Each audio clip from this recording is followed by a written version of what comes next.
गांव सुंदर जंगलों के बीच बसा हुआ था। खेत में कुछ किसान काम कर रहे थे। बलिया अपने खेत में थका हुआ और परेशान मुखिया के सामने हाथ जोड़कर खड़ा था। मुखिया जी, ऐसा अत्याचार मत कीजिए। अगर आप मेरा खेत छीन लेंगे तो मेरे बीवी बच्चे भूखे मर जाएंगे। बकवास बंद करो बलिया, तुम्हारा कर्ज आज तक नहीं चुका। जब भी पैसे मांगता हूँ तुम कोई ना कोई बहाना बना देते हो। कभी कहते हो कि तुम्हारे घर में कोई बीमार था, कभी कोई और बीमार था। अब मैं तुम्हारी इन बातों को और नहीं सुन सकता। मुखिया के शब्दों से बलिया की आंखों में आंसू आ जाते हैं। अचानक पास से गुजर रही राधा रुक जाती है। वो बलिया चाचा की हालत देख सब समझ जाती है और गुस्से में मुखिया की ओर बढ़ती है। मुखिया जी, ये अत्याचार बंद कीजिए। हर बार गरीबों पर जुल्म करना आपकी आदत बन चुकी है। लेकिन याद रखिए, वो दिन दूर नहीं जब आपको अपने कर्मों की सजा भुगतनी होगी। मेरे काम में टांग अड़ाना बंद करो राधा। वैसे भी मैं तुम्हारी और तुम्हारे भाई मोहन की हरकतों से तंग आ चुका हूँ। तुम दोनों हमेशा गांव वालों को मेरे खिलाफ भड़काते रहते हो। राधा क्रोधित होकर वहाँ से चली जाती है। खेत खाली कर दो, वरना तुम्हारे लिए अच्छा नहीं होगा। बलिया सिर झुकाए भारी कदमों से वहाँ से चला जाता है। मुखिया अपने आलीशान घर में था। बलराम, उसका करीबी साथी, वहीं पास में खड़ा था। मुखिया गहरी सोच में डूबा था। मुखिया जी, आपको राधा और मोहन का कुछ करना होगा। ये दोनों बहन भाई हमेशा गांव वालों को आपके खिलाफ भड़काते रहते हैं। अगर ऐसा चलता रहा ना तो एक दिन पूरा गांव आपके खिलाफ खड़ा हो जाएगा। मुखिया बलराम की बात सुनकर मुस्कुराता है। ऐसा दिन कभी नहीं आएगा बलराम। बरसों पहले राधा और मोहन का पिता भी मेरे खिलाफ आवाज उठाता था, लेकिन तुम्हें याद है ना उसके साथ क्या हुआ था? हाँ मुखिया जी, वो जमींदार की खंडहर हवेली के तंदूर में गया और फिर कभी वापस नहीं आया। ठीक वैसे ही मैं राधा और मोहन को भी वहां भेजने का इंतजाम करूंगा। इधर राधा थकी हुई घर में प्रवेश करती है। मोहन, आज मैं खेत से आ रही थी। मुखिया ने बलिया चाचा के साथ जो किया वो सहा नहीं जाता। मैं मुखिया को डांट कर आई हूँ। तुमने सही किया राधा। हमें गांव वालों का हौसला बढ़ाते रहना चाहिए।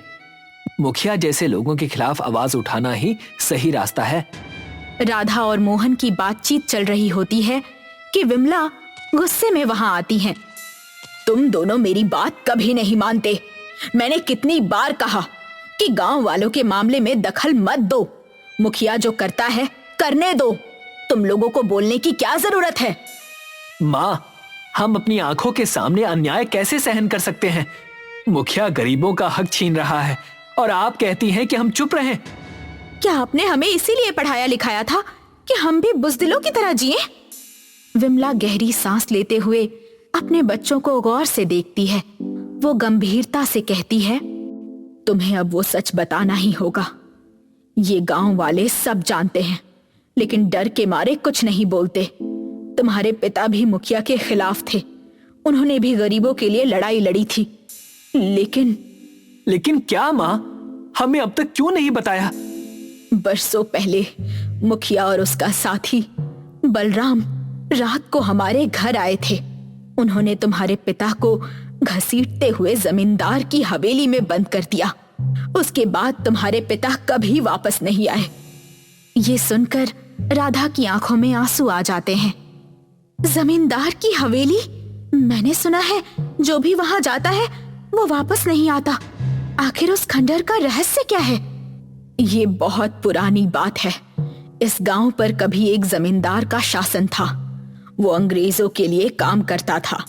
एक दिन एक बड़े अंग्रेज अधिकारी ने गुस्से में जमींदार को आदेश दिया कि पूरे गांव को जिंदा जलाकर मार दो। जमींदार ने अपनी हवेली में एक बड़ा तंदूर बनवाया और गांव वालों को उसमें फेंक दिया। लेकिन उसी समय एक साधु महाराज वहां पहुंचे। उन्होंने जमींदार को श्राप दिया और उसकी हवेली को बर्बाद कर दिया। अगले दिन जमींदार गायब हो गया और उसकी हवेली खंडहर बन गई। मोहन और राधा दोनों पूरी तरह चौंक जाते हैं। तो क्या वो तंदूर आज भी वहां है? कुछ लोगों का कहना है कि तंदूर अभी भी वही है और कभी-कभी उसमें से रंग बिरंगी किरणें निकलती हैं। राधा और मोहन गहरी सोच में डूब गए। अगले दिन राधा और मोहन मुखिया के घर पहुंच गए। मुखिया, अब मुझे सब पता चल गया है। तुम ही वो शख्स हो जिसने हमारे पिता को गायब किया। तो तुम्हें सच पता चल गया, लेकिन तुम सच जानकर भी क्या करोगे? मेरे खिलाफ बोलने की हिम्मत मत करना, वरना अंजाम वही होगा जो तुम्हारे पिता का हुआ था। हमें सीधे सीधे बता दो, हमारे पिता को तुमने कहाँ छुपाया, वरना हम पुलिस में शिकायत करेंगे। शिकायत करोगी? पुलिस को भी कुछ नहीं मिलेगा। इस गांव में आज तक जिसने भी मेरी बात नहीं मानी, उसे हम जमींदार की हवेली के तंदूर में फेंक देते हैं। वहां जो जाता है उसका नामो निशान मिट जाता है। तुम्हारे ये अत्याचार अब नहीं चलेंगे। हम तुम्हारी पोल खोल कर रहेंगे। अगर तुम्हें अपने पिता का सच जानना है तो जाओ, जमींदार की हवेली में तंदूर के पास जाओ और खुद देखो। लेकिन याद रखना, जो वहां गया वो कभी वापस नहीं आया। राधा और मोहन गुस्से में वहां से निकल जाते हैं। राधा और मोहन चांदनी रात में खंडहर हवेली के पास पहुंचते हैं। हवेली के आसपास घना अंधेरा और सन्नाटा था। अचानक एक साधु उनके सामने प्रकट होता है। तुम दोनों इस वक्त यहाँ क्या कर रहे हो? ये जगह खतरनाक है। हम अपने पिता को ढूंढने आए हैं। हमें लगता है कि उस तंदूर में जाने से हमें उनके बारे में पता चलेगा। तुम दोनों को तुम्हारे पिता का सच जरूर पता चलेगा, लेकिन याद रखना, तंदूर के पास जाने पर कुछ रहस्यमयी घटनाएं हो सकती हैं। घबराना मत, मेरी एक बात ध्यान से सुनो। तंदूर में कूद जाना, बाकी सब चमत्कार पर छोड़ दो। इतना कहकर साधु वहां से चला जाता है। राधा और मोहन एक दूसरे को देखते हैं और खंडहर हवेली में घुस जाते हैं। खंडहर के बीचों बीच एक विशाल तंदूर बना हुआ था। उससे रहस्यमयी रंग बिरंगी रोशनी निकल रही थी। राधा और मोहन धीरे धीरे उसके पास जाते हैं। राधा और मोहन डर पर काबू पाकर तंदूर में कूद जाते हैं। तंदूर में कूदने के बाद राधा और मोहन खुद को एक बड़े से घर में पाते हैं। वो घर एक बहुत बड़ी हवेली के आकार का बना हुआ था, जहाँ पर सुख सुविधाओं के सारे सामान मौजूद थे। ये कहाँ है हम? ये घर कितना सुंदर है। आश्चर्य की बात यह है कि ये घर इस तंदूर के अंदर है, लेकिन ये तो किसी सपने जैसा लगता है। इस घर का रहस्य क्या है और क्या हमारे पिता यहाँ हो सकते हैं? तभी उस घर के कमरे से कुछ लोग और एक बूढ़ा व्यक्ति उन दोनों के पास आता है। तुम कौन हो और यहाँ कैसे आए? राधा सारी घटना उस बूढ़े से बताती है। हम अपने पिता को ढूंढ रहे हैं। भीड़ से एक व्यक्ति बाहर आता है। वो कोई और नहीं, मोहन और राधा के पिता थे। पिताजी, ये कैसे हो सकता है? आप इतने सालों से यहाँ हैं। बेटा, जब मुखिया ने मुझे तंदूर में फेंका तो मैं यहाँ आ गया। यहाँ पर आने के बाद मैं समझ गया कि ये कोई सामान्य जगह नहीं है। तो क्या यहाँ से बाहर नहीं निकला जा सकता? नहीं, यहाँ से कोई बाहर नहीं जा सकता। इस घर पर एक श्राप है। मोहन के पिता राधा और मोहन को उस घर के बाहर बगीचे में एक तालाब के पास ले जाते हैं। वहां कुछ और गांव वाले भी इकट्ठा होते हैं। मोहन के पिता मोहन और राधा से कहते हैं कि अगर कोई ऐसा मनुष्य जिसके मन में दूसरों के प्रति प्रेम हो, अगर वो मनुष्य यहाँ पर फंस जाता है और अगर उस मनुष्य की संतान उसे मुक्त कराने के लिए यहाँ तक आ जाती है, तो वो तंदूर से बाहर आ सकते हैं। तभी रंग बिरंगी रोशनी में वही साधु प्रकट हो जाते हैं जो पहले खंडहर के बाहर मिले थे। आप? हाँ, मैं। अब समय आ गया है कि तुम सच जानो। बरसों पहले जब ये गांव तंदूरपुर कहलाता था, यहाँ जमींदार का राज था। जमींदार ने गांव वालों पर अत्याचार करना शुरू कर दिया। मैंने गांव वालों से कहा कि वो एकजुट होकर उसका विरोध करें, लेकिन वो डर गए। तभी अंग्रेज अफसर ने गांव को सजा देने का आदेश दिया। जमींदार ने क्रूर योजना बनाई और हवेली के अंदर एक बड़ा तंदूर बनवाया। उसने एक एक कर सभी गांव वालों को तंदूर में फेंकना शुरू कर दिया। मैं गुस्से से भर गया। मैंने गांव वालों की कायरता और जमींदार की क्रूरता के कारण इस जगह को श्राप दे दिया। तंदूर में फेंके गए लोग मरते नहीं, पर कभी बाहर भी नहीं आ सकते। जमींदार मेरे श्राप के कारण उसी समय जलकर राख हो गया और हवेली खंडहर में तब्दील हो गई। तो आप ही ने ये श्राप दिया था? हाँ, पर अब इसे तोड़ने का समय आ गया है।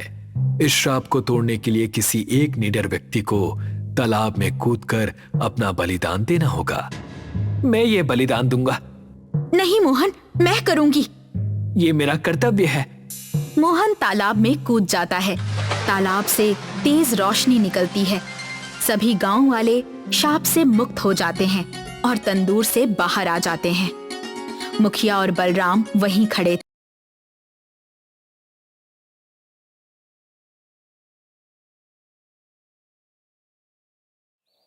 कुदरती हरियाली, खिलखिलाती नदी, पंछियों की चहचहाहट, खुशहाल सुखी लोगों का हासिल था तेजपुर गांव। गांव में प्रधान थे संपत राम। संपत राम बड़े ही सुसभ्य, सुसंस्कृत और ईमानदार व्यक्ति थे और गांव का बड़ा ख्याल रखते थे। बरगद के पेड़ के नीचे चल रही सभा में गांव को मिले एक विशेष पुरस्कार के बारे में जानकारी दे रहे थे। बड़ी ही खुशी की बात है, हर साल की तरह इस साल भी हमें आदर्श गांव का पुरस्कार दिया गया है। ये पुरस्कार इस बात का सबूत है कि हमारे गांव में विकास के साथ साथ सुख शांति भी है। मैं आप सभी से यही कहना चाहूंगा कि आप सभी इसी तरह से मिलजुल कर रहा करें। लेकिन संपत राम जी, विकास और सुख शांति तो ठीक है, पर हर साल की तरह इस साल भी हमारे गांव में कड़ाके की ठंड आएगी, उसका क्या करें? इसका कोई जवाब है आपके पास? हर साल ठंड आती है और हर साल की तरह इस साल भी हम लोगों को कंबल बांटेंगे, जिससे लोग ठंड से अपनी रक्षा कर पाएंगे। ये था सूरज, संपत राम का इकलौता बेटा, अपने पिता की तरह ही होनहार और एक अच्छा इंसान, जो कि हर दम गांव की भलाई के बारे में सोचता रहता था। लेकिन इस साल हमें पता चला है कि हर साल से ज्यादा ठंड इस साल आने वाली है। आप चिंता ना करें, हम इसका हल ढूंढने की पूरी कोशिश करेंगे। रामदास की बात सच साबित हुई। इस साल गांव में काफी ठंड आई। संपत राम और सूरज ने गांव के लोगों को कंबल बांटे, पर जितने कंबल बांटे वो लोगों के लिए कम पड़ रहे थे। अरे इस साल तो ठंड इतनी है कि 2-3 कंबल से भी आराम नहीं मिल रहा है। हाँ भाई, और इस साल तो गांव में संपत राम जी ने जितने कंबल बांटे वो भी कम पड़ गए। अब क्या करें? इस ठंड में बाहर कैसे निकले? घर से बाहर काम नहीं करने जाएंगे तो भूखे मर जाएंगे। करें तो करें क्या? अब लगता है हमें उस धनसुख लाल के दुकान पर ही जाना पड़ेगा। लेकिन वो तो काफी महंगा बेचता है, क्या करें? और कोई चारा है तो बताओ। इसलिए गांव के लोग धनसुख लाल के दुकान पर जमा हुए, जिसकी एक कंबल की दुकान थी। देखो भाई, ये कंबल तो 5000 का है। इसकी क्वालिटी देखो, बहुत बढ़िया है। ये लेना हो तो लो, नहीं तो फुटो यहाँ से। तुम्हारे सरपंच के कंबल की तरह नहीं, उनके बेडशीट और कंबल में कोई फर्क ही नहीं है। फर्क तो आपकी नीयत और उसकी नीयत में है। उनके दिए कंबल अच्छे ही हैं, और आप जो कंबल 5000 में बेच रहे हैं ना, उसकी कीमत 2000 से ज्यादा नहीं है। इतनी ठंड है गांव में और आप अपने मुनाफे के बारे में सोच रहे हैं। अरे गरीब आदमी तो गरीब आदमी, अमीर इंसान को भी इस कंबल को खरीदने में दिक्कत होगी। आप भी तो इसी गांव के हैं ना, आपको जरा भी फिक्र नहीं है इस गांव की? मैं तो गांव के बारे में ही सोच रहा हूँ, इसीलिए तो इसके रेट कम हैं। नहीं तो जाओ शहर में, भाव पता चल जाएंगे। 7-8 हजार से कम में नहीं मिलेगा इस क्वालिटी का कंबल। गांव की फिक्र तो बस प्रधान संपत राम और सूरज को थी, जो अपने घर में बैठे चिंता में डूबे हुए थे। पिताजी, इस गांव में आई ठंड ने तो जान ही निकाल दी है लोगों की। हाँ सुना है, कल गांव में वो मंगलू के पिता की ठंड की वजह से मौत हो गई। अगर ऐसा ही चलता रहा तो गांव में एक भी परिवार जिंदा नहीं बचेगा। धनसुख लाल अपने फायदे के बारे में ना सोचकर थोड़ा गांव वालों के बारे में सोचे तो सारी समस्या हल हो सकती है। उसके इतने महंगे कंबल गांव के लोग कैसे खरीदे? मुझे लगता है कि मुझे जाकर धनसुख लाल से बात करनी चाहिए। संपत राम जब धनसुख लाल के घर गए तो उन्हें भी वही जवाब मिला जिसकी उम्मीद धनसुख लाल से की जा सकती थी। धनसुख लाल, जरा मेरी बात सुनो। तुम गांव के बारे में सोचो। जहां लोग 500 रुपए भी खर्च नहीं कर पाते, वहां लोग 5000 के कंबल कैसे खरीदेंगे बताओ? आप चाहते हैं कि मैं कंबल कम भाव में बेचूं? अरे मेरी कमाई करने का यही तो सीजन है। अगर अभी पैसे ना कमाऊं तो कब कमाऊं? मैं कम भाव में नहीं बेचूंगा कंबल, बस ये तय रहा। संपत राम और सूरज अपने घर में बैठे हुए थे, सोच रहे थे कि इस समस्या से गांव के लोगों को बचाया कैसे जाए। संपत राम दुखी स्वर में बोल पड़े। इस गांव में जब से हूं, ना जाने कितनी ही समस्या इस गांव में आई। पिताजी आप चिंता मत कीजिए, कुछ ना कुछ हो जाएगा। मैं जब से प्रधान बना, अपने बच्चे की तरह इस गांव को मैंने संभाला है, हर समस्या से उबारा है, लेकिन इस समस्या का उपाय मिल ही नहीं रहा है। क्या करूं, कुछ समझ में नहीं आ रहा। अपने पिता की ये हालत देख सूरज भी बहुत दुखी हुआ। वाकई उसके पिता जब से प्रधान बने थे, अपने गांव को अपने बच्चे की तरह पालते आए थे। अपने परिवार से पहले हमेशा वो गांव के बारे में सोचते थे, लेकिन ठंड की समस्या ने तो उन्हें मानो अंदर से मार ही डाला था। सूरज भी तो अपने पिता की तरह ही गांव से प्यार करता था। इस पूरे माहौल में वो इस तरह फंस चुका था कि उसका दम घुट रहा था। इसीलिए टहलने के लिए वो गांव से दूर नदी किनारे पहुंचा। अरे भैया सुनो ना, हमारी बॉल उस बिल में गई है। प्लीज आप हमें उसमें से हमारी बॉल निकाल कर दीजिए ना। कहाँ गई है तुम्हारी बॉल? वो देखिए उधर, उस बिल में गई है। तुम लोगों को यही जगह मिली खेलने के लिए? मैदान में जाकर नहीं खेल सकते तुम लोग? यहाँ बिल है, बिल में पता नहीं क्या हो, सांप बिच्छू का डर होता है। भैया प्लीज बॉल निकाल दीजिए ना, हम लोग अभी मैदान में चले जाएंगे। प्लीज हमारी बॉल निकाल दीजिए।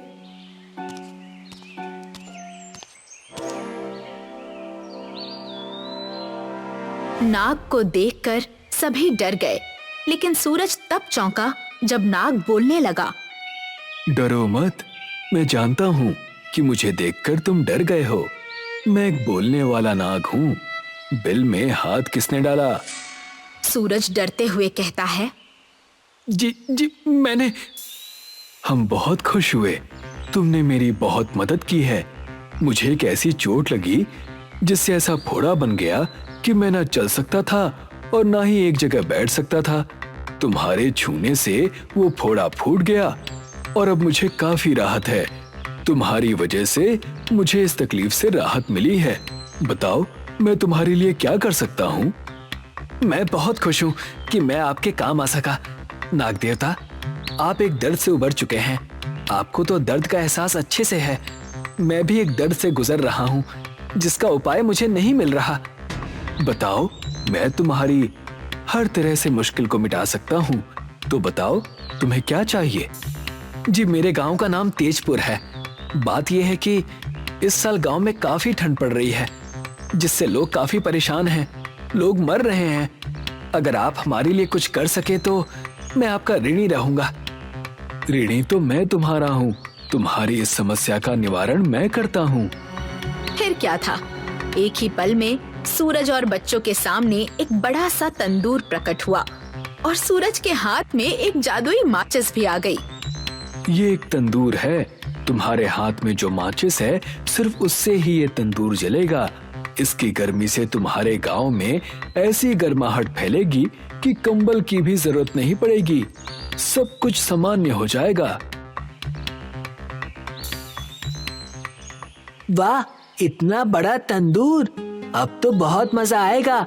इसमें तो पूरे गांव के लिए रोटियां बन सकती हैं। जब तंदूर जला तो गांव में खुशी की लहर ऐसी दौड़ी कि ठंड की लहर का नामो निशान न रहा। गांव के लोग भर भर कर सूरज को दुआएं देने लगे, और देते भी क्यों ना, आज उसकी वजह से तो गांव में सुख और शांति आई थी। वाह सूरज भैया, ये तंदूर से तो ऐसी गर्मी पैदा हो रही है कि गांव में किसी को भी ठंड नहीं लग रही है। ये तंदूर तो कमाल का है। इसकी सबसे अच्छी बात ये है कि ये सिर्फ सूरज भैया की इस माचिस से ही जलता है। जादू है ना ये। जादू तो है रामदास भैया। मुझे खुशी इस बात की है कि हमारा गांव इस ठंड से बच पाया। लेकिन ये सब देखकर गांव का सेठ धनसुख लाल पूरी तरह जल भुन गया था। इस सूरज ने तो मेरा सारा धंधा ही बिगाड़ दिया। मैंने इतने सारे कंबल जो शहर से खरीद कर लाए हैं, अब वो सारे के सारे मुझे उस तंदूर में ही जलाने पड़ेंगे। ये तंदूर जी का जंजाल बन गया है।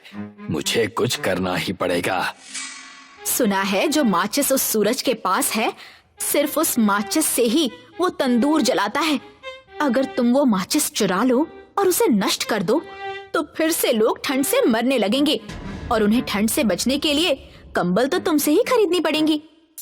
हाँ, लेकिन ऐसा क्या कर सकते हैं कि वो तंदूर की माचिस हमारे हाथ लग जाए?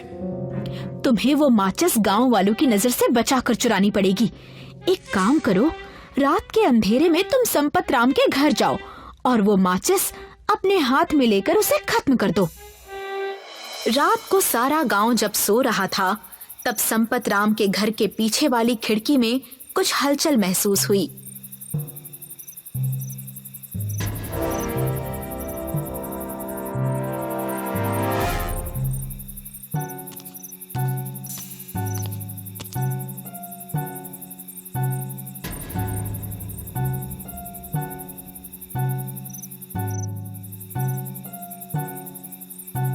मुझे माफ कर दो, मुझे माफ कर दो, सांप मुझे काट लेगा। धनसुख, तुम यहाँ कैसे? तुम चोरों की तरह हमारे घर कैसे आए? तुम्हारे जादुई तंदूर की वजह से तो गांव का फायदा हुआ, लेकिन मेरा धंधा चौपट हो गया। मेरा नुकसान हो रहा था। अगर ऐसे ही चलता रहता तो मैं पैसे कैसे कमाता? इसीलिए मैं तुम्हारे तंदूर की माचिस को नष्ट करने यहाँ आया था। लेकिन जैसे ही मैंने उसे छुआ, वो एक सांप में तब्दील हो गया, और अब देखो जमीन पर पड़ते ही फिर से माचिस बन गया। मुझे माफ कर दो, मैं ऐसा फिर कभी नहीं करूंगा।